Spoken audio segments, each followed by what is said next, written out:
En las clases anteriores hemos visto la importancia de la participación grupal y cómo a través del trabajo en equipo nosotros podemos desarrollar un trabajo expositivo en el ámbito académico. En esta clase específicamente estaremos desarrollando las técnicas de participación, pero ya no en grupo, sino las técnicas de participación de manera individual. Entonces, a partir de esta clase, nos vamos a centrar en el tema de la elocución individual, de la presentación de discursos de manera individual. Entonces, ahora hablaremos acerca de lo que es un discurso. Mencionaremos cuáles son las habilidades que todo estudiante debe desarrollar y en realidad toda persona debe desarrollar para tener una destacada participación ante un público. Muy bien, entonces iniciamos. Lo primero que hay que tomar en cuenta a la hora de hablar del discurso, que es la técnica de participación individual más importante, es determinar qué es lo que significa etimológicamente un discurso. Y luego presentar la definición del mismo. De acuerdo a la etimología revisada sobre la palabra discurso, este término que se introduce en la lengua española a partir del siglo XV proviene del latín discursus, que traducido al español actual se entendería algo así como carrera de un lugar para otro. Entonces, del mismo término discursus, que era carrera de un lugar a otro, o también se entiende como ir de un lugar a otro a través de las palabras o a través del pensamiento, es que el término discurso, por comparación, nace de la misma acepción de la palabra conversación, que en español se entiende como la expresión oral de un razonamiento. Y que tanto discursar o discurso como conversar o conversación provienen de la palabra, de la familia de palabras del latín correr. Entonces uno dirá, pero profesor, correr es una actividad, ¿no? Yo corro, voy de un punto a otro, es cierto. Pero también el término correr, de manera figurada, quiere decir ir de un punto a otro, que es lo que hacemos cuando nosotros conversamos o razonamos con alguien. Vamos de una idea y arribamos hacia otra, es decir, corremos, discursamos, transcurrimos con el pensamiento. María Moliner, que tiene un diccionario que es muy utilizado en el ámbito académico, menciona que en sentido amplio el discurso es un conjunto de palabras con que alguien expresa lo que piensa, siente o quiere. Entonces, cualquier interacción verbal que tengamos nosotros podría asumirse como un discurso. Cuando tú conversas con tus padres, estás elaborando un discurso. Cuando conversas con tus compañeros, en cualquier momento, estás elaborando un discurso o estás siendo la audiencia de alguien que presenta un discurso. Pero en sentido restringido, se debe entender que un discurso es una exposición sobre un asunto serio hecho en tono ilustrativo por una persona dirigido hacia otras personas. Eso se entendería de manera restringida. Eso quiere decir que lo que yo estoy presentando en estos momentos para el grupo del primer ciclo de comunicación lingüística y literatura es sobre todo un discurso. Las exposiciones que presentas en clase, no solo para este curso, sino para las otras asignaturas, también constituirían discursos. Las palabras que dirige un padre de familia durante la celebración de los 15 años de su hija constituiría un discurso. Las palabras sentidas de alguien en el cementerio para dirigirse a los asistentes, a los dolientes en un funeral, también constituirían un discurso. En ese sentido, restringido. Quiere decir que en sentido restringido hablamos de la presentación o exposición de ideas de una manera formal, ¿no? Básicamente. Aunque también podría darse en el ámbito informal, ¿no? Pero el discurso requiere un planeamiento y eso es lo que vamos a ver ahora. ¿Cuáles son las tres partes que integran el discurso? Todo buen discurso debe presentar tres elementos estructurales: la introducción, el desarrollo y la conclusión. La introducción de un discurso constituye la parte fundamental del texto. Repito, la introducción del discurso constituye la parte fundamental del texto. Es la parte más importante, porque a través de la introducción es que nosotros captamos la atención del público. Dicho de otra manera, la introducción es el gancho que permite atrapar la atención del público. Si no elaboramos una buena introducción, ninguna persona que forme parte de nuestro público se sentirá motivado a escucharnos. Así pues, una buena introducción debe ser breve y jamás debe descuidar el objetivo que tiene el discurso, pues en todo momento ha de tomar en cuenta ese objetivo. Quiere decir, se trata de informar, se trata de describir una realidad, se trata de persuadir al público. Elaboraremos una introducción acorde a ese objetivo. Una buena introducción también debería permitirle al orador crear un ambiente de cordialidad y confianza.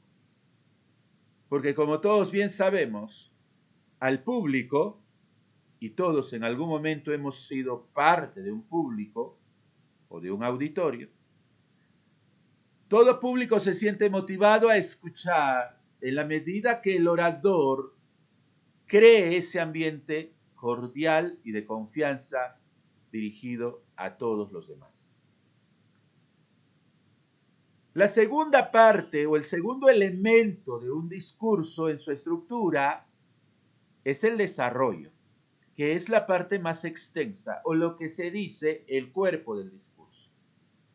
En el desarrollo hallamos la exposición de las ideas principales. En un discurso, las ideas principales deben estar claramente bosquejadas. No es que uno empieza a hablar y agarra o empieza a desarrollar por cualquier lugar el tema de exposición. No, hay que ordenar debidamente las ideas. Hay ideas más prioritarias que otras. Y hay ideas que solo se comprenderían con el desarrollo de ideas anteriores. El desarrollo, además, debe tener dos características esenciales. Por un lado, la coherencia, que implica un orden lógico correspondiente. Y por otro lado, la cohesión. Significa que cada parte del discurso debe estar debidamente unido para conformar la totalidad o cuerpo del desarrollo del discurso. Por último, se encuentra la conclusión.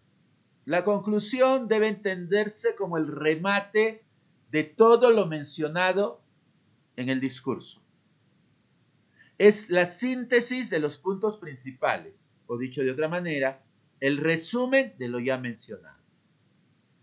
Si el discurso fuese de naturaleza persuasiva, debiera invitar a la acción de parte del público.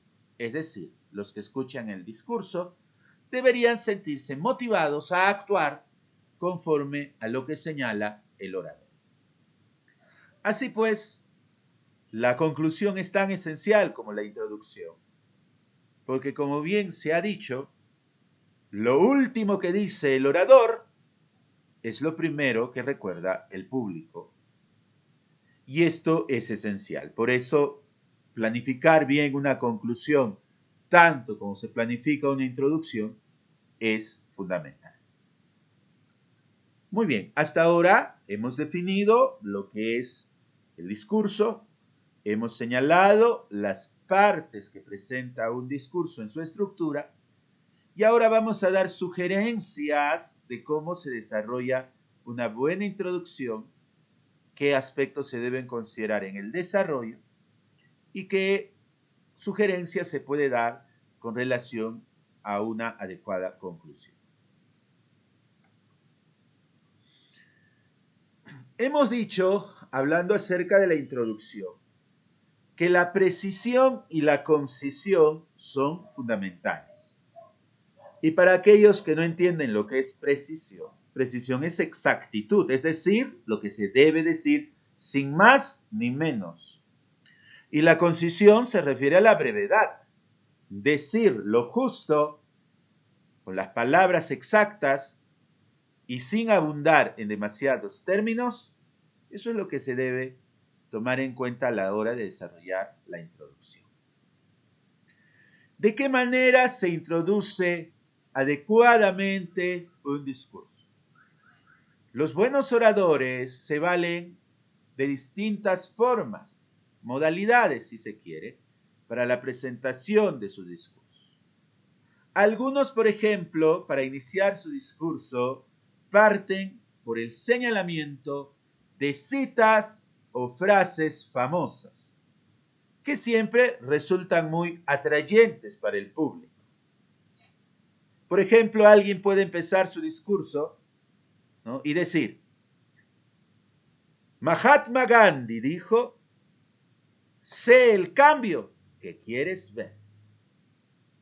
Con estas palabras, el sabio de la India nos quiso decir que tenemos una gran responsabilidad social si queremos cambiar el mundo.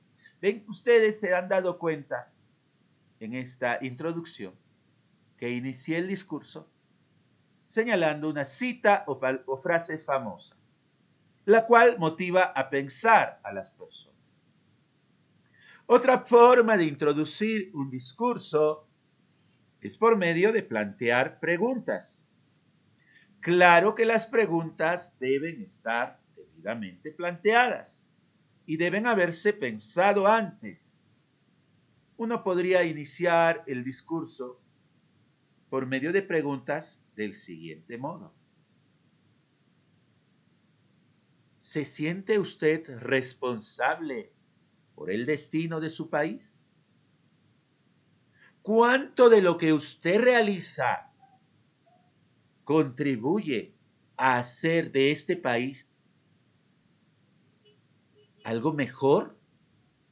Miren que esas dos preguntas que he planteado motivan al pensamiento del público. Hay que pensarlas bien, hay que estructurarlas bien para lograr la atención del público.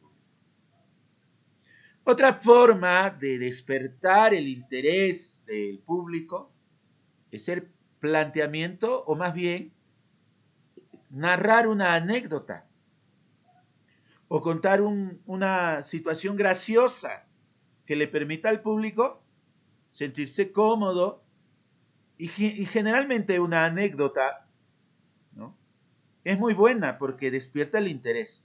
Supongamos que yo voy a hablar del aborto, ¿no? Ese es el tema que se me ha asignado. Entonces, ¿cómo podría iniciar? Bueno, puedo contar una experiencia o anécdota personal. A propósito, una anécdota no necesariamente es cómica, simplemente es una anécdota, algo que te acaeció en la vida. Y yo siempre recomiendo, cuenta un chiste si sabes contar chistes. Pero si no sabes contar chistes, evítalo, ¿no? Yo particularmente no soy muy bueno para contar chistes.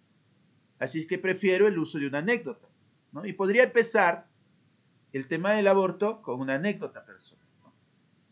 Nunca olvidaré aquella tarde cuando era docente de un colegio de secundaria, en la que se acercó una jovencita de 15 años y ya que yo era su tutor, me dijo: profesor, estoy afrontando un problema y no sé a quién contárselo.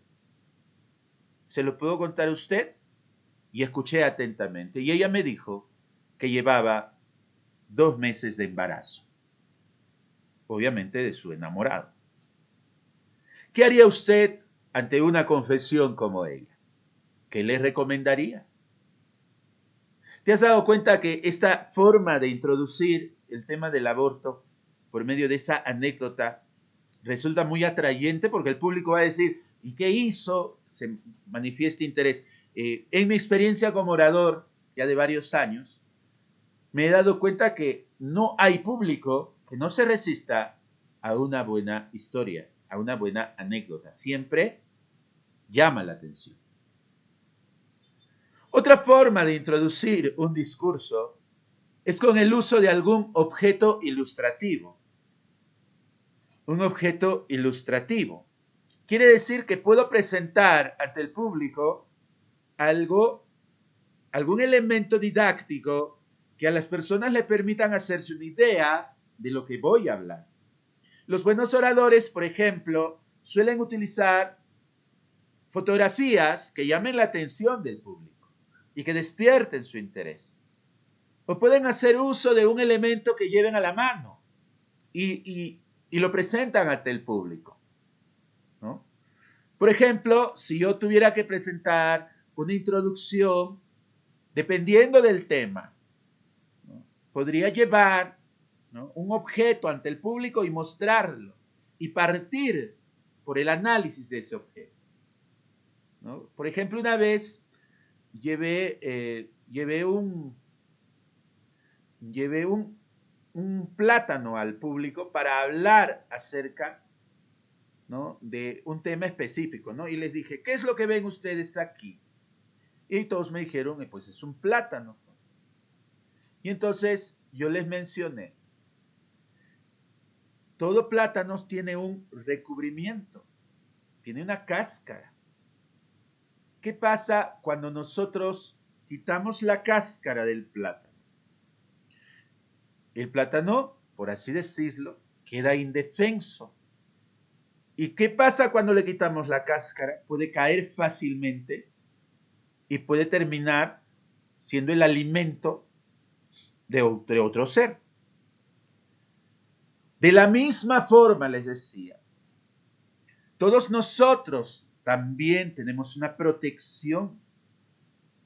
Protegemos nuestro ser y lo tenemos como si fuera una... ¿Te das cuenta cómo estoy utilizando un elemento que todos conocen, pero para ilustrar un punto distinto? Otra vez utilicé una cadena que está formada por distintos eslabones, ¿no? Y dices: toda cadena es resistente, pero no se debe a un solo eslabón, como ustedes pueden verlo, ¿no?, si muestro una cadena. Una cadena no es solo por un eslabón, es por el conjunto de eslabones, y ahí donde radica su fuerza. Lo mismo ocurre con una familia. Una familia debe estar constituida por eslabones fuertes que contribuyan a la unidad familiar. ¿Te has dado cuenta que estoy utilizando, y puedo mostrar una cadena al público, ¿no? Otra forma de introducir un tema es por medio de un refrán. Los refranes son dichos populares en los que se expresa la sabiduría del pueblo, o de los antepasados, o de las personas de experiencia. Miren ustedes que podría partir por un refrán, ¿no? Decir: muy bien dice el refrán popular, a mal tiempo, buena cara. ¿Qué ha querido expresar la sabiduría popular con este refrán? Que ante situaciones difíciles debemos afrontar estas con optimismo. ¿Ve? ¿Te das cuenta? Hemos partido por un refrán y luego procedemos a presentar el discurso. Otra manera de introducir es definir un término, ¿no? Siempre partimos por una definición. La otra es señalar una comparación. Podemos comparar situaciones, ¿no? Cuando éramos niños, pensábamos de esta forma. Ahora que somos mayores, lo hacemos del mismo modo, estamos comparando, ¿no? Otra forma de iniciar es presentar una afirmación que llame la atención de las personas, ¿no? Y que la saque así por un momento de su ensimismamiento, ¿no? Una frase inusitada podría ser, ¿no? Como cuando yo iniciara el discurso y dijera, aquellas personas que asesinan a otras han dejado de ser humanos porque han rechazado lo más importante del ser humano, el respeto a la vida, ¿no? Entonces ya he partido por una afirmación. Acabo de decir que aquellos que asesinan a otros han dejado de ser humanos. Entonces, ¿te has dado cuenta que he partido por una afirmación que llama la atención? Bueno, hay muchas formas de introducir un discurso. Lo peor que se pudiera presentar para introducir un discurso es decir lo siguiente, jóvenes. Bien, quisiera pedirles disculpas por dirigirles la palabra. Esto es lo que jamás debes decir. Jamás debes disculparte ante el público si vas a hablar. Eso es lo peor. Eso que llevaría a pensar que no tienes confianza en ti mismo. La otra peor forma de introducir un discurso. Bien, compañeros, ahora les voy a hablar sobre el tema del amor. Esa es la forma más chabacana de presentar un discurso. ¿Cómo que déjenme hablarles? No, no, no. Utiliza alguna de estas formas de introducción y olvídate eso de que voy a hablar sobre esto o a mí me ha tocado hablar. No, tienes que introducir el tema. ¿Correcto? Y jamás tienes que pedir permiso para hablar, porque ya se supone que te han otorgado ello, y si estás ante un público, tienes que hablar con la suficiente confianza. No olvides que lo primero que dices es lo que va a determinar si tu discurso si tu público te va a seguir en tu discurso o no. La segunda parte del discurso, como ya dijimos, es el cuerpo del discurso o también llamado desarrollo. En el cuerpo del discurso, aquí ya están los elementos fundamentales de lo que vamos a presentar. Es la pulpa, es la sustancia del discurso. En el cuerpo del discurso se deben incluir datos para ilustrar el tema, cifras, ejemplos, se transmiten las ideas principales en un orden lógico. ¿Cómo se determina la lógica del discurso? Todos bien sabemos que para que un discurso sea lógico, quiere decir que debe tener sentido y no debe expresar absurdidades. Para el buen desarrollo de un discurso, jamás olvides que debes emplear elementos de transición de una idea a otra, ya que éstas le permiten dar agilidad a la exposición. Me refiero a los conectores lógicos. En un buen discurso, jamás deben faltar expresiones como no obstante, en consecuencia, por ejemplo, por tanto, y otros enlaces que suelen permitir unir a una idea después de otra. Pero no debes utilizar mal estos enlaces y debes saber emplearlos en el momento debido. Quisiera hacer aquí una corrección que en el ámbito académico yo suelo escuchar entre algunos oradores, incluso oradores ya de años de experiencia. Y tú que estás empezando, por favor, quiero que destierres expresiones como estas. He escuchado a gente que dice, bien compañeros, vamos a hablar sobre este tema, pero sin embargo, un ratito, ¿qué ha dicho? A ver, repitamos. Bien compañeros, vamos a hablar sobre este tema, pero sin embargo, esa expresión es un idiotismo. Primero porque pero tiene el mismo valor que sin embargo. O sea, o bien usas pero, o bien usas sin embargo, pero no los dos a la vez. Porque pero y sin embargo significan lo mismo. Y te lo voy a demostrar. Cuando dijera, Carlos vino, pero llegó tarde, es lo mismo si yo dijera, Carlos vino, sin embargo llegó tarde. Es lo mismo. Así es que no tienes por qué decir, pero sin embargo. Otra expresión que he escuchado comúnmente en algunos oradores, incluso docentes de años, ¿no?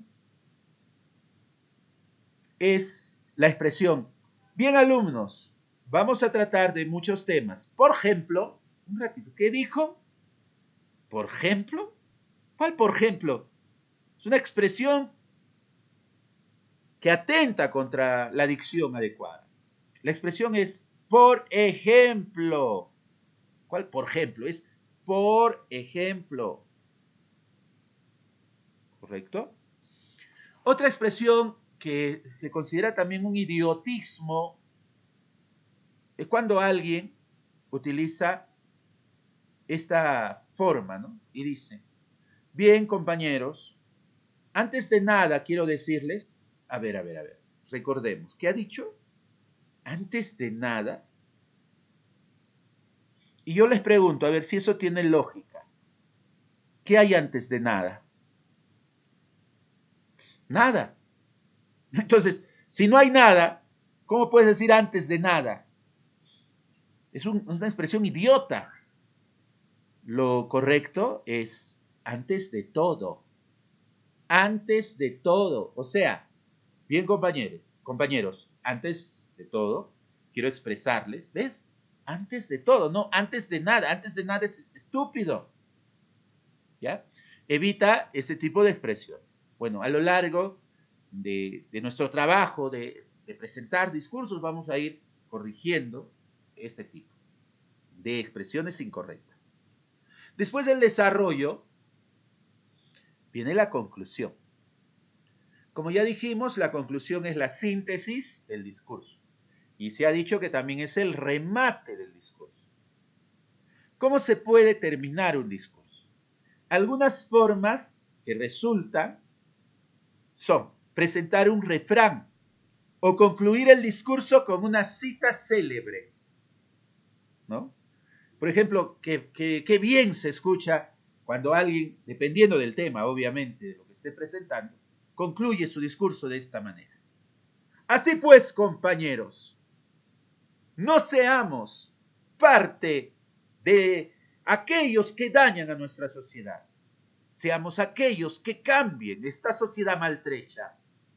Y como bien dijera el famoso escritor peruano Manuel González Prada, los viejos a la tumba y los jóvenes a la obra. ¿Ve? ¿Cómo se concluyó ese discurso? Mediante una cita célebre, ¿no? Y siempre una cita célebre deja al público vibrando, ¿no? Pensando en lo que has estado mencionando. Otra manera más sencilla es reiterar el objetivo del tema, ¿no? ¿Qué es lo que pensabas al principio y lo sustentas al final? Otra manera, dependiendo también de la naturaleza del discurso, es presentando una moraleja, es decir, una reflexión final, que puede expresarse a través de un consejo reflexivo. Ha resultado muchas veces, ¿no?, presentar expresiones como esta. Así pues, quiero que usted, estimado oyente, reflexione muy bien en las palabras que hemos expresado en este discurso. Solo si lo hacemos, podremos sentirnos orgullosos de nosotros en el futuro. ¿Te has dado cuenta? Eso que acabo de decir es un consejo final que deja que pensar al público. Algunos oradores también de experiencia, al concluir su discurso, dejan planteada una pregunta, ¿no?, que va a resonar en la mente del lector, o disculpe, del oyente. Como cuando dicen, ¿no? Así pues, ¿qué hará usted? ¿Contribuirá a conservar la vida en este mundo? ¿O será responsable de la muerte de millones de personas que no saben escuchar las voces de advertencia del futuro? Eso lo dejo con ustedes. ¿Ves? ¿Te has dado cuenta que el orador planteó una serie de preguntas y dejó al público para que ellos, obviamente, las respondieran en su mente, ¿no? En su pensamiento. La otra forma de presentar un discurso o concluirlo es mediante retar al público o exhortarlo a desarrollar una determinada acción, ¿no? Es la típica de los oradores políticos y religiosos, ¿no? Que suelen concluir un discurso y dice, así pues, compañeros, unámonos en esta marcha contra la injusticia. ¿Ve? ¿Te has dado cuenta? ¿Qué es lo que está diciendo el orador? Está llamando a la acción al público. Esa es otra forma de terminar, ¿no? Generalmente funciona en los textos o discursos, más bien, persuasivos o argumentativos. Muy bien, hasta aquí, ¿qué es lo que he brindado? He brindado información de aquello que debe formar parte de los elementos que conforman la estructura del discurso. La introducción, el desarrollo y la conclusión. A continuación, veremos aspectos esenciales que hay que tomar en consideración antes de presentar un discurso. La planeación, el desarrollo en sí del discurso y la exposición del tema.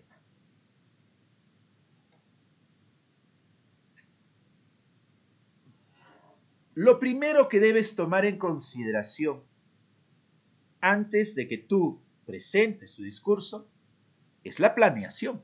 O sea, tienes que planificar. Debes seleccionar un tema que conozcas. Jamás aceptes presentar un discurso sobre un tema que no conoces bien. Eso es lo peor que puedes hacer, porque simplemente vas a hacer el ridículo. Selecciona un tema que sea interesante para ti, que domines y que puedas expresarlo. Ahora bien, para que tu discurso sea más interesante, debes investigar. Investigar implica buscar en libros, conversar con expertos, para que la información que presentes sea válida y sea de interés del público. Un tercer aspecto es que para presentar un buen discurso, debes saber el día y la hora en el que vas a presentar el discurso. Y además debes conocer el tiempo del que vas a disponer para presentarte. Porque toda información del discurso está sometida al tiempo que te van a permitir hablar. Qué ridículo sería que te dan solo 10 minutos para hablar, pero tú preparas información para 40 minutos. Eso resulta absurdo. ¿Cómo puedes tú preparar información para 40 minutos y solo vas a hablar 10 minutos? Considera el tiempo. Por eso, si alguien te ha invitado a desarrollar un discurso o te han invitado o el profesor te ha asignado una exposición, recuerda, pregunta siempre, ¿y de cuánto tiempo dispongo? No puedes hablar todo el tiempo, porque en ocasiones, en los discursos formales, todos bien sabemos que en todo seminario, asamblea y demás, hay un tiempo determinado. Y el que te corresponda a ti, obviamente, no es todo ese tiempo, sino parte de ese tiempo. ¿No? Entonces, en la planeación, no olvides seleccionar un tema de interés y valioso, ¿cierto? Investigar sobre ese tema y aspecto esencial, confirmar la fecha y el lugar, la fecha, el tiempo y el lugar que dispones para presentar tu discurso. Siguiente aspecto. Antes de presentar el discurso, no te olvides que debes asegurarte que tu discurso esté debidamente organizado, que tenga una buena introducción, un buen desarrollo y una adecuada conclusión. Ya con el discurso bosquejado, porque lo que se debe hacer es un bosquejo. Profesor, ¿qué es un bosquejo? Un bosquejo, señores, es un resumen del discurso que vas a presentar en orden de ideas. Ese discurso, ese bosquejo lo debes tener siempre para repasarlo. El bosquejo no es para leerlo, es decir, no lo vas a leer ante el público. El bosquejo es una ayuda a memoria de las ideas que te van a permitir a ti presentarte ante el público. Yo generalmente recomiendo que los oradores no se memoricen sus discursos. Eso es por experiencia propia. Porque si tú te memorizas un discurso, lo que va a suceder es que, por causa del nerviosismo, puedes olvidar aspectos de tu discurso. Por ello, utiliza siempre un bosquejo. Un bosquejo, como ya dije, lo puedes escribir en tarjetas. Las tarjetas, las fichas, te van a permitir a ti anotar las ideas principales. Ordena tus fichas y a medida que vayas presentando tu discurso, vas pasando las fichas y de esa manera lo vas presentando. No recomiendo que salgas con una hoja, peor, una hoja arrugada, maltratada, a hablar delante de un público. Yo recomiendo el uso de fichas. Y las fichas son mejores y son más decorosas, incluso en una exposición formal. Después de haber organizado tu discurso de esta forma, en un bosquejo con el empleo de fichas, elemento imprescindible es la práctica o el ensayo. No puedes presentar un buen discurso si no has practicado de antemano. Y eso es lo peor que puedes hacer, presentarte sin haber practicado. Tienes que practicar. Reconoce que no tienes la experiencia y que necesitas desarrollarla. Incluso yo que llevo años como docente y como orador, tengo que practicar el discurso antes de brindarlo a un público. ¿Tú qué crees? ¿Que de la noche a la mañana uno sale aquí hablando sin haber hecho una previa práctica, un ensayo? No, todo esto es producto de un ensayo. Y luego, como un tercer aspecto para el desarrollo de tu discurso, tienes que verificar el lugar donde vas a presentar. ¿No? Si a mí me dan un discurso, me van a dar la oportunidad de hablar ante un público, lo primero que yo hago es conocer el lugar. ¿Dónde es? ¿En qué auditorio es? ¿En qué aula es? Tengo que conocer el lugar, tengo que verificar. Verificando, me daré cuenta si tienen equipo de sonido, si cuentan con buenos micrófonos, si van a contar, si tienen o no con recursos multimedia para la presentación de mi discurso. Lo peor es que alguien se presente y diga, mira, yo pensé que tenía, ahí ve al hombre que no supo planificar, ¿no? Pensé que no, o pensé que sí, ¿no? Entonces, tienes que asegurarte dónde va a ser y con qué elementos te puedes valer para que al final no hagas el ridículo. Bueno, por causa de la pandemia, todos bien sabemos que no nos estamos reuniendo presencialmente en ningún lugar. Así que si nos asignan presentar un discurso, ahora no hablamos de lugares específicamente, sino de entornos, ¿no? De plataformas. Ahora, por ejemplo, estoy presentando yo un discurso a través del Microsoft Teams, pero podría presentar un discurso, ¿no? A través de las otras plataformas que existen, ¿no? Por el Google Meeting, puedo presentar a través del WhatsApp, ¿no? También existe esta otra plataforma muy utilizada por las personas, el Zoom. De cualquiera de ellas, no debo asegurarme por dónde voy a presentar el discurso, ahora que la comunicación es indirecta.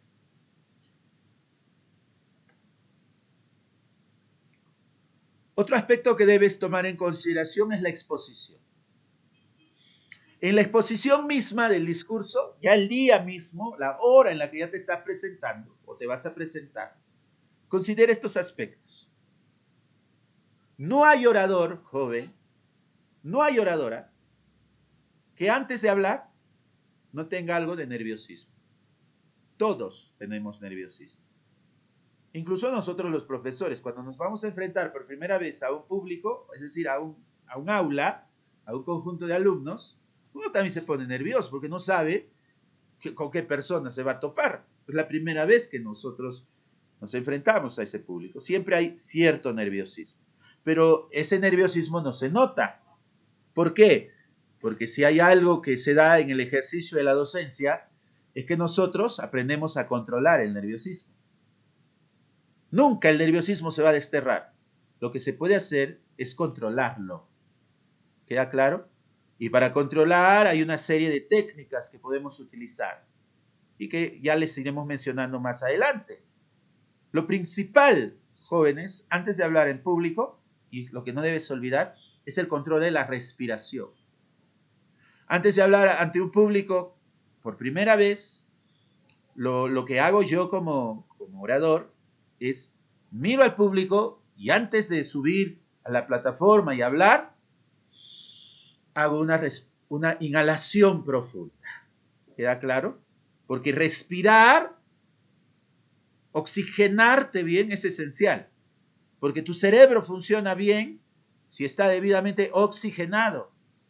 Te relajas mejor con la adecuada respiración.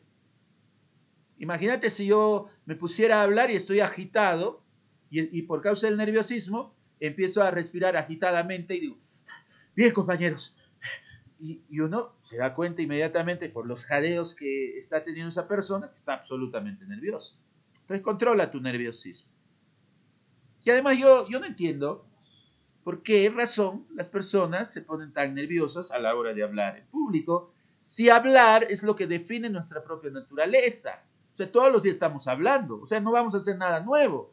Es algo que define nuestra naturaleza como seres humanos. Hablar es lo que nos gusta. Entonces, por eso el segundo aspecto es esencial.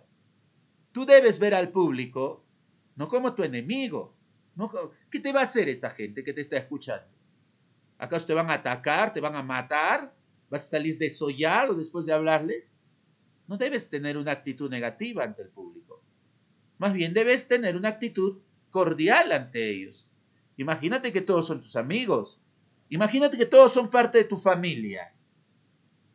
Si en cada rostro de la gente que ves ahí, ves a tu padre, a tu hermano, a tu tío, ¿qué? ¿Te pondrás nervioso?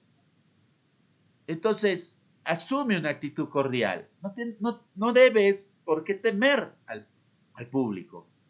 Por último, son tan humanos como tú. Una técnica que yo suelo utilizar cuando estoy muy nervioso, y me ha tocado hablar ante mucha gente también, es que cuando estoy muy nervioso y veo al público, ¿no? Incluso veo autoridades, ¿no? Que podría darse el caso. Los miro y me doy cuenta que son tan humanos como yo. Cuando hago la imaginación, me hago una imagen mental, que puede resultar grotesca y hasta algo curiosa, ¿no? Imagino que todos los que están sentados ahí, están sentados pero en la taza del water. Y entonces cuando los veo y los imagino, imagínate ahí a todos, ¿no? El alcalde, el rector, el decano, y los imagino sentados ante el water, en la taza de water. Me doy cuenta, y la imagen es muy cómica, por cierto, me doy cuenta que todos somos humanos, porque todos somos iguales, porque todos vamos al baño. Y yo no digo, y si ese hombre yo lo imagino así, ¿por qué le voy a tener miedo? Si es tan humano como yo. ¿Ves? Esa es la forma para poder asumir y no tenerle miedo al público. No hay razón para ello. Otra característica esencial a la hora de la exposición, señores, es que jamás lo que digamos nosotros debe ser artificial o fingido. Tu expresión oral debe reflejar tu forma de hablar natural. Así es que esas formas teatralizadas de hablar, como si estuvieras declamando, para mí son detestables. Y creo que para la mayoría de la gente, cuando te hablan así, engolando la voz o fingiendo, para mí me resultan ese tipo de personas poco creíbles. O más bien me resulta fastidioso escuchar a alguien así. Imagínate que yo te hablara fingiendo mi voz, quitándole naturalidad a mi expresión y empiezo. Bien, estudiantes, el día de hoy estaremos desarrollando el tema de la oratoria. Fíjate, y uno diría, bueno, ¿qué le pasa a ese individuo? Su forma de hablar es muy hipócrita, no es creíble. Así que para mí los oradores que fingen su expresión, pues no me resultan agradables, ni son creíbles, y más bien son detestables, ¿no? Porque no me dicen nada. Evita toda aquella expresión fingida. Sé natural en tu expresión. No olvides que el discurso debe tener una secuencia lógica y un aspecto esencial. Mantén control de tus emociones. Nada más ridículo para un orador o es que se ponga a reír sin control porque algo le causó risa y se ríe. Bueno, no está mal reír. Incluso si el orador se ríe con el público, magnífico, porque hay ahí una química especial. Pero si ya se pone a reír indecorosamente y no puede controlar su risa, es porque no controla sus emociones. O por el otro aspecto, si te pones a llorar ante el público y lloras y tu lágrima y tu llanto interrumpen el desarrollo de tus ideas, estás frito, estás mal, no has controlado tus emociones, ni uno ni lo otro. El equilibrio, o lo que se llama en oratoria el aplomo. El orador jamás debe perder su aplomo, jamás debe perder su serenidad. Incluso yo he visto a algunas personas que pierden sus emociones y se encolerizan con el público, ¿no? Pierden los papeles y le dicen, oiga, ¿usted qué se cree, imbécil? Viene aquí. Y ahí notamos que esa persona no controla sus emociones, ¿no? Entonces hay que considerar este aspecto esencial. El orador no debe perder el aplomo o no debe perder la serenidad. Muy bien, ya hemos hablado de aspectos esenciales que has de considerar a la hora de presentar tu discurso, porque todos aquí van a presentar discursos, chicos. No voy a pensar que yo estoy hablando aquí por las puras. Todo esto debe desembocar en un aspecto práctico. Y el aspecto práctico es que a partir de la siguiente semana y en la consiguiente semana, ¿no? La subsiguiente semana, se van a presentar discursos. Y eso es lo que vamos a hacer en nuestras clases, escucharlos a ustedes, ¿ya? Muy bien. Vamos ahora con los tipos de discursos. El primer tipo de discurso que se conoce es el discurso informativo. Un discurso informativo es aquel en el que se transmiten datos o información valiosa. Todo texto informativo o discurso informativo presenta la estructura básica de un texto expositivo. Introducción, desarrollo y conclusión. El propósito de un discurso informativo es el de explicar, definir o exponer un conjunto de ideas para beneficio del público. Existen básicamente discursos informativos, descriptivos y expositivos. En el caso de los descriptivos, describen una realidad de manera objetiva. Los expositivos, como ya sabemos, desarrollo de ideas, ¿no? Este aspecto ya lo hemos considerado a la hora de hablar del texto expositivo. Un buen discurso informativo debe ser claro, evite la divagación, porque debe ir al grano si presenta un discurso informativo. No debe hacer descripciones muy largas, porque esas aburren y hace que la gente pierda interés en lo que va diciendo. Solo tome en cuenta aspectos esenciales que se puedan recordar. Se debe procurar la precisión, pero no se deben atiborrar los discursos informativos con datos que sean excesivos. No por presentar tanto y tanto, tu discurso va a ser plenamente informativo, ¿no? Presenta solo lo esencial, lo que a la gente le importe. Y debes pensar siempre, cuando prepares un discurso informativo, de qué manera esto que estás presentando le va a ser de utilidad al público. Porque si no es útil para ti que lo estás presentando, menos será útil para la gente que te está oyendo. ¿Sí? Entonces toma en cuenta este aspecto. ¿Es útil realmente lo que estoy presentando? Si es útil, ¿en qué radica su utilidad? ¿En qué radica su valor práctico? Eso es esencial que te preguntes a la hora de planificar un discurso informativo.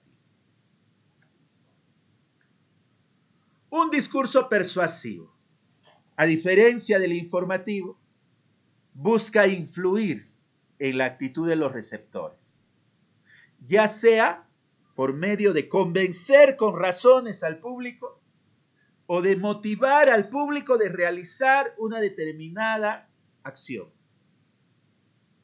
Según la psicología, un discurso persuasivo es un llamado o invocación al alma. La clave para este tipo de discursos es calar en el razonamiento lógico del que te escucha o calar en sus emociones. Eso es básico, por eso se habla en psicología de hacer una invocación al alma. Y según el filósofo Aristóteles, para presentar un buen discurso persuasivo, se deben tomar en cuenta 3 categorías esenciales. Primero está el ethos. Según Aristóteles, el ethos es la credibilidad del orador. Para yo persuadir a alguien, para yo poder convencer a alguien, debo contar con credibilidad, o sea, por mi forma de ser, por mi forma de vida, por mi forma de actuar, yo debo ser creíble para el público.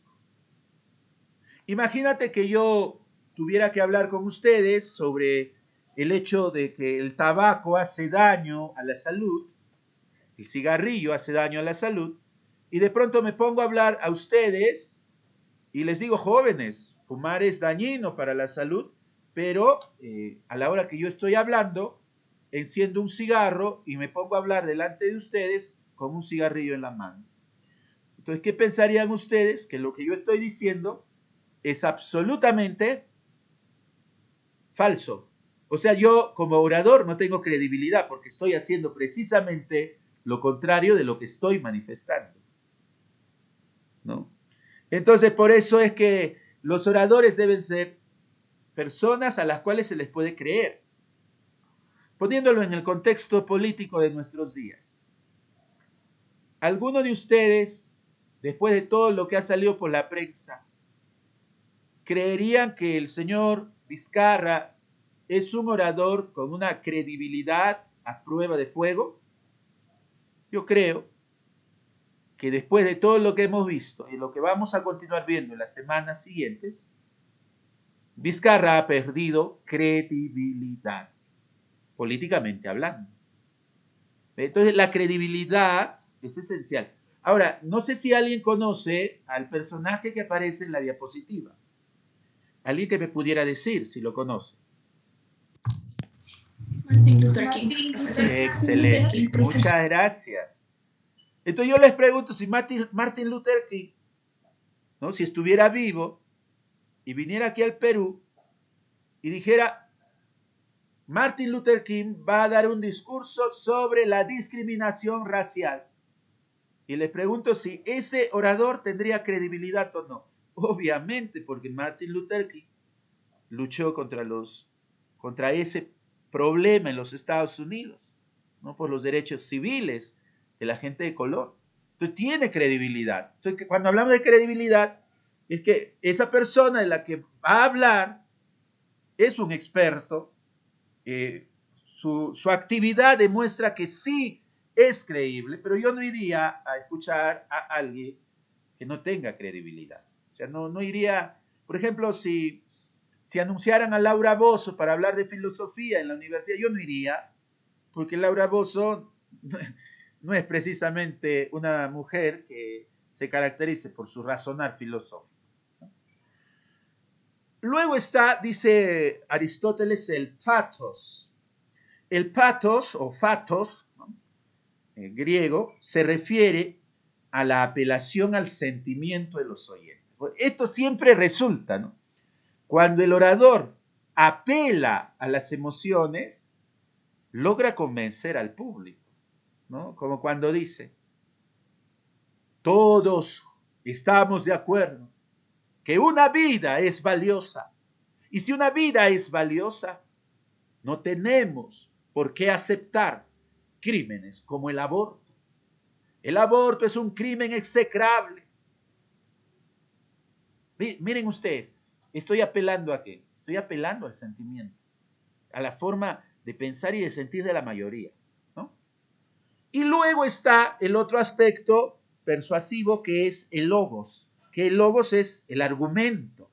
El argumento que yo presento debe ser irrebatible, debe ser indiscutible, apodíctico, como se dice. ¿Y dónde radica lo apodíctico de un buen discurso persuasivo? En la lógica, en el buen razonamiento, ¿no? Y debe ser directo, no debe ser tampoco muy complicado, ¿no? Mientras más sencillo sea el razonamiento, es mejor, ¿ya? Entonces, no te olvides que un discurso persuasivo debe contar con estas características. Ahora bien, es esencial que te diga que en el curso voy a pedir o un discurso informativo o un discurso persuasivo. ¿Queda claro? Así es que, como primer aspecto importante que te voy a pedir, es que elijas un tema en el que haya, en el que puedas preparar un discurso informativo o un discurso persuasivo. Que vayas pensando en un tema, porque cualquiera de estos dos discursos me vas a presentar en clase. Y ahora les voy a mencionar cuál. Bueno, luego un tercer tipo de discurso es el discurso de entretenimiento. Esto es algo diferente, ¿no? Este tipo de discurso es propio para los humoristas. No sé si conocen al individuo que está ahí en la diapositiva. ¿Alguien lo conoce? Carlos Alcántara. Eso, es el popular Machín. Todos sabemos que Machín es un actor, es un artista. Y que cuando él habla y cuando va a dar un discurso, definitivamente lo suyo es parte del entretenimiento, ¿no? Como su famoso discurso de entretenimiento a su madre, ¿no? Que luego se convirtió en una película. Entonces, este tipo de discurso...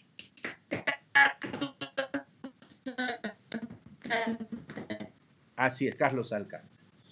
Este tipo de discurso propone la distracción al público, es de tipo humorístico y por lo general está basado en sus propias experiencias, ¿no? Porque hay experiencias de nuestra vida que pueden resultar graciosas y que pueden ser del divertimento de la gente.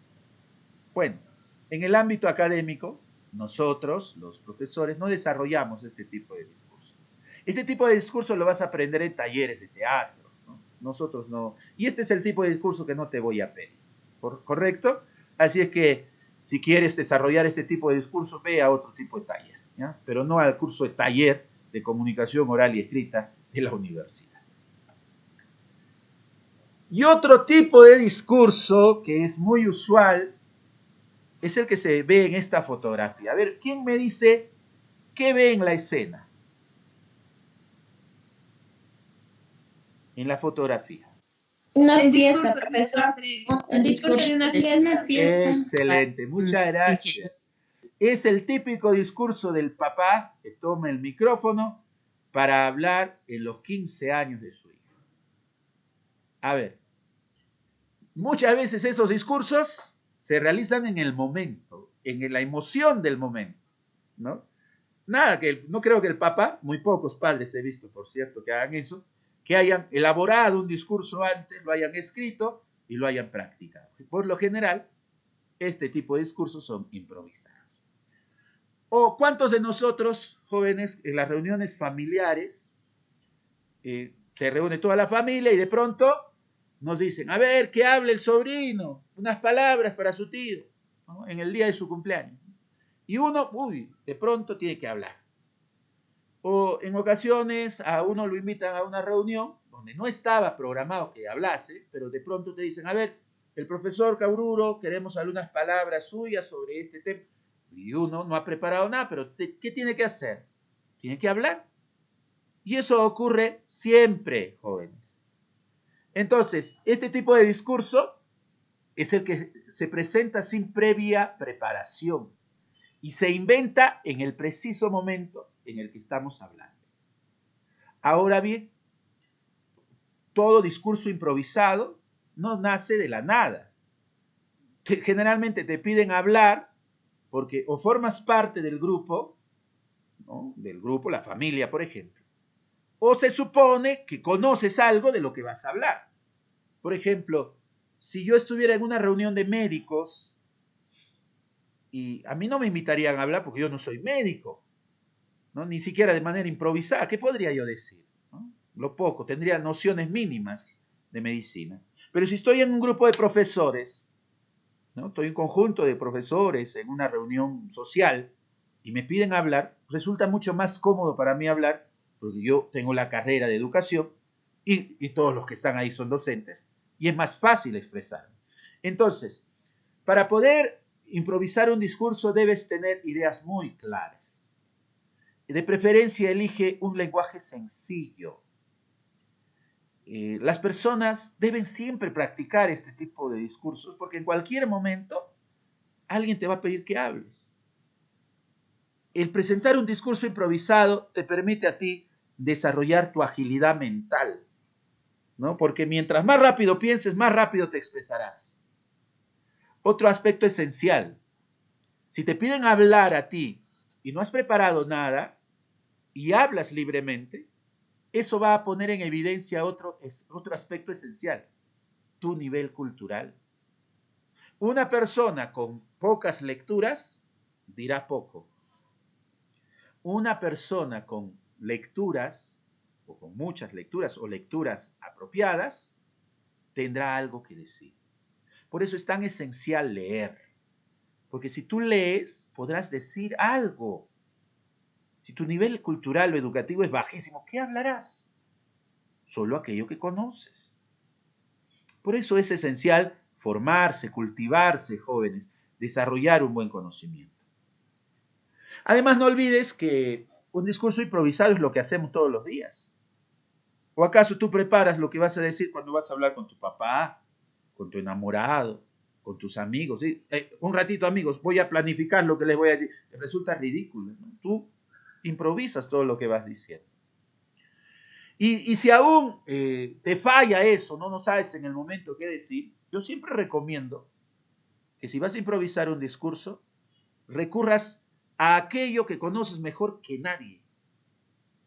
Y aquello que conoces mejor que nadie, y eso es indiscutible, son tus propias vivencias. Entonces, cada vez que hables, improvisando un discurso, siempre recurre a tu propio conocimiento vital, a tu propia vida, a tu propia experiencia. Y eso nadie te lo va a discutir, ¿no? Habla desde lo que sabes, de lo que te ha pasado. Eso siempre funciona. Bueno, eso con relación a los discursos improvisados. Para terminar, hablaremos de algunas habilidades expresivas, verbales y no verbales, que se deben tomar en consideración. Mira que cuando nosotros hablamos, no solamente es importante la palabra, que la palabra es esencial, también es esencial lo que se ve, lo que no se pronuncia. Es decir, si uno a mi expresión, mis gestos y otros elementos no verbales, esto le va a agregar contenido a lo que voy diciendo. Cuando nosotros hablamos de estilo, imagen y credibilidad, recuerda, todo discursante tiene un estilo. Ese estilo, sin embargo, debe tomar en consideración elementos esenciales como la claridad, la concisión y la coherencia. Pero jamás debes perder tu propia naturaleza. Nunca puedes fingir lo que no eres, ni puedes ser otra persona que no eres. Cada uno tiene su estilo y el estilo se respeta. Yo no puedo hablar como otra persona que no sea yo. Tengo que expresar y representar lo que soy yo. Ahora, la imagen se refiere al conjunto de características que me definen como individuo, mis experiencias, mi cultura y mi forma de pensar. Y el ethos, que ya mencioné, pues esa credibilidad que jamás debo perder ante el público. Y tiene que ver con mi conocimiento, con la honestidad de mis palabras y con el dinamismo de mi expresión. O sea, que se da a conocer por mis gestos, por mi forma de hablar, ¿no? Para mí, un individuo que resume estilo, imagen y credibilidad, por ejemplo, este señor. ¿Quién es este señor? A ver. ¿Alguien lo conoce? Presidente de los Estados Unidos. Exacto, el expresidente, ¿no? Barack Obama. Barack Obama, efectivamente, ¿no? Tiene su estilo, tiene su cultura, sus experiencias, y también ha sido 2 veces presidente de los Estados Unidos, refleja que es también un orador que tiene credibilidad ante el público. Entonces, eso es a lo que nosotros deberíamos aspirar como oradores, ¿no?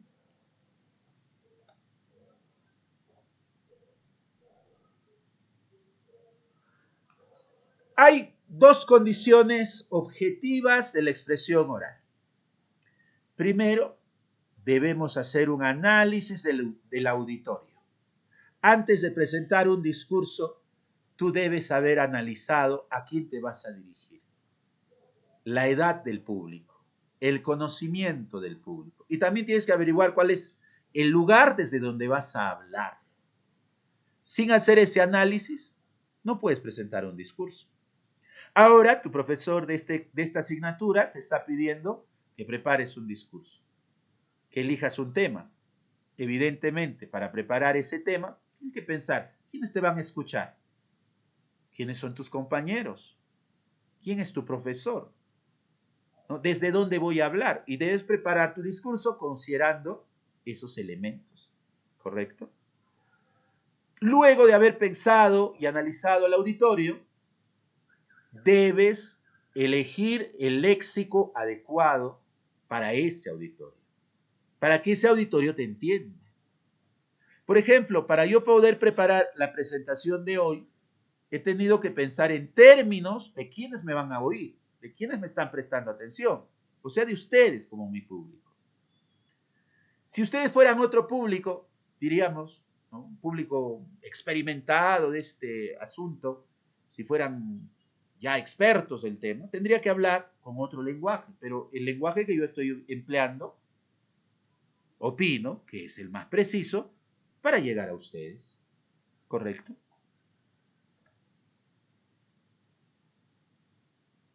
Asimismo, si hay condiciones objetivas, también existen condiciones subjetivas de la expresión oral.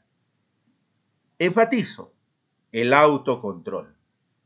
Puedes estar nervioso, pero tu nerviosismo no se debe notar, ni en tu voz, ni en tus gestos.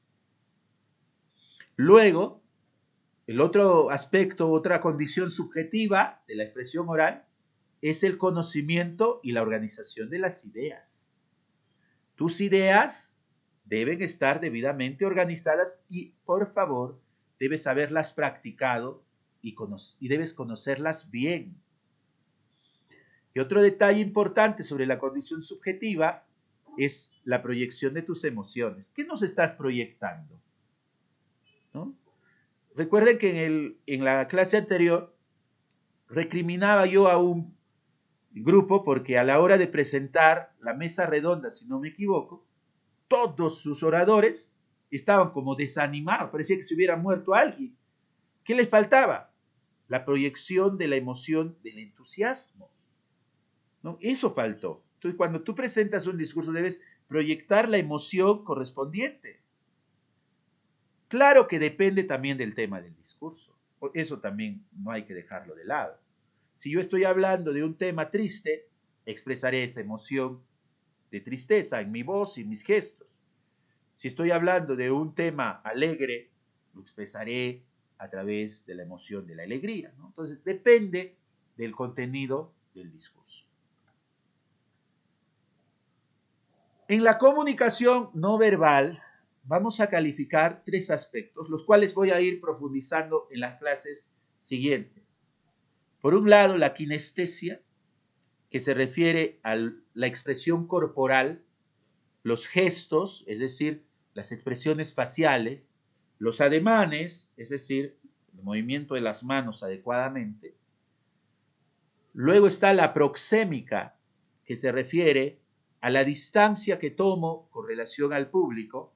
Me refiero tanto a la distancia física como a la distancia psicológica que podemos nosotros tener con relación al público. Y luego está el paralenguaje, en la que se consideran aspectos relacionados al lenguaje, pero que no tienen que ver con el lenguaje mismo. Me refiero al volumen, al tono, que es tan esencial. La tonalidad de un discurso refleja tu sentir en el discurso. Las pausas, que son también esenciales, son aspectos a considerar dentro de la comunicación no verbal. Como ya te dije, va a haber ocasión de que hablemos de cada una de ellas. Y aquí déjenme presentarles la ficha de evaluación que se va a tomar en consideración a partir de la siguiente semana. Y voy a abundar más de ello en la siguiente clase, pero te voy mencionando cuáles son los criterios. La fluidez verbal, que la he dividido en 3 subcriterios. Primero, selección de palabras o el léxico. Luego, dicción o la buena pronunciación. Luego, la elocuencia o la facilidad de palabra. Todo eso dentro de la fluidez verbal. Luego, el lenguaje corporal. Claro que si estuviéramos en condiciones de presencialidad, sería más fácil evaluar el lenguaje corporal, porque ahí sí te vería completo. Ahora vamos a relativizar esto, porque sí me vas a presentar discursos y tienes que hacerlo ante la cámara de tu celular o de tu laptop o de tu computadora, ¿no? Y ahí tengo que apreciar los gestos, el empleo de las manos y, bueno, este aspecto del desplazamiento oportuno sí no lo vamos a tomar en consideración porque no se puede dar el desplazamiento. A no ser, este es otro aspecto, que usted grabe con anterioridad su discurso y que nos permita tener la visión completa de su participación, que también podría darse, ¿no?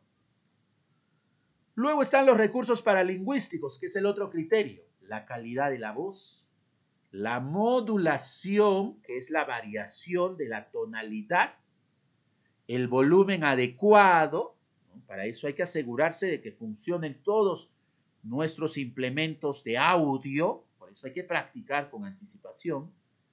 Luego está el uso de las pausas. Y luego viene la capacidad discursiva, que es una competencia esencial.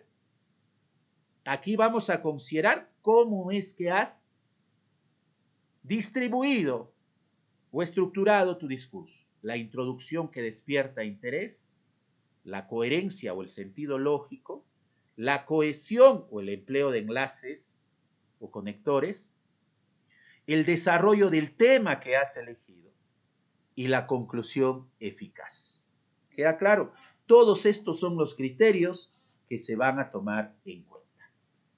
¿Cuántos son los puntos? Si lo haces muy bien, se pone 4. Si lo haces bien, 3. Si lo haces regular, 2. Si lo haces mal, 1. Si lo haces pésimo, 0. ¿Cuántos criterios son? 15. 15 por 4 es igual a decir 60. Ese puntaje se va a dividir entre 3 y sale su nota de calificación. Eso que estamos evaluando en expresión oral. ¿Ya? De inicio serán los alumnos que saquen de 0 a 10, o sea que están empezando, están desaprobados. Proceso de 11 a 13. Previsto de 14 a 17, que me gustaría que al menos llegasen aquí. Y si, bueno, tienen cualidades ya magníficas, destacado de 18 a 20. Muy bien, jóvenes. Esto es lo que yo quería mencionar en esta parte teórica del curso.